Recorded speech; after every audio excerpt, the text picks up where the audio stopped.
Hi, it's Stephanie with Savoir Faire. And today I want to talk to you about 3 important measurement metrics for your website and how they can sometimes be misinterpreted. Now, all of these are going to be found in Google Analytics. The first one is bounce rate. Now, a bounce is a single page visit to your website. This metric often indicates a level of satisfaction with website content.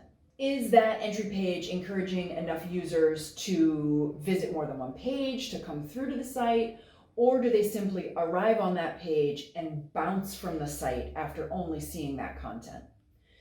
So a page with high bounce rate can sometimes cause concern, but what this rate doesn't take into account is the page type or the possibility that a site is so well organized that users can easily find the information they're looking for without visiting multiple pages. So this is especially true for sites using some best practices, including making contact information easily accessible on either the site's header or footer, or both. The same could be said of well-optimized pages that answer a specific question. But if visitors are entering your site on a page and you want them to explore further, and that page has a high bounce rate, it's probably worth making some changes to see if you can make the page more sticky and try to move them through to other pages of the website.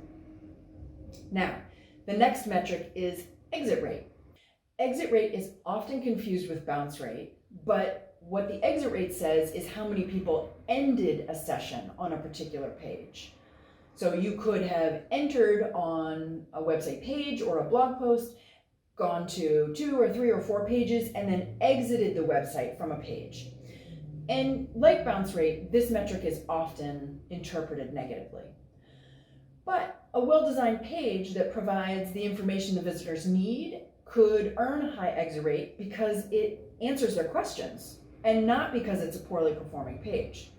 So things like a job posting or a contact page or a page designed to drive a website visitor to an alternative contact method could all have high exit rates but still be doing the job you want them to do.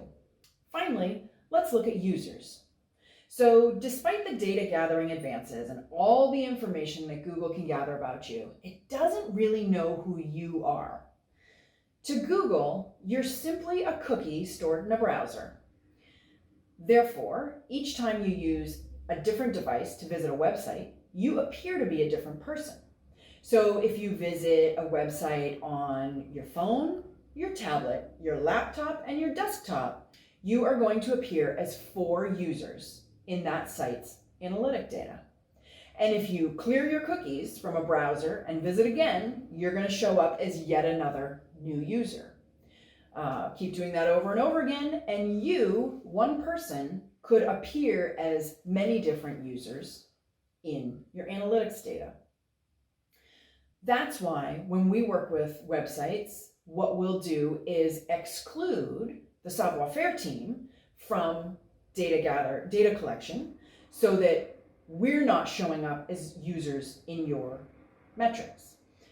We many times will do the same for you and your team to make sure whether your sales people are using the site as a resource or anybody in your company who keeps the site up on a regular basis.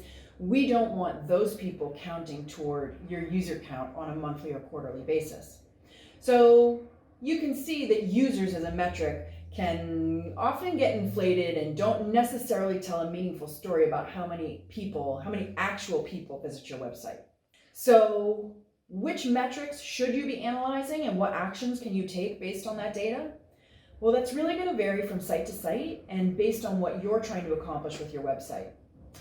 That's why analytics is one of the first things we look at when we start working with a new client. We're happy to take a look at yours too if we haven't already. My email is in the video description so you can ping me and we can help you make your marketing measurement matter.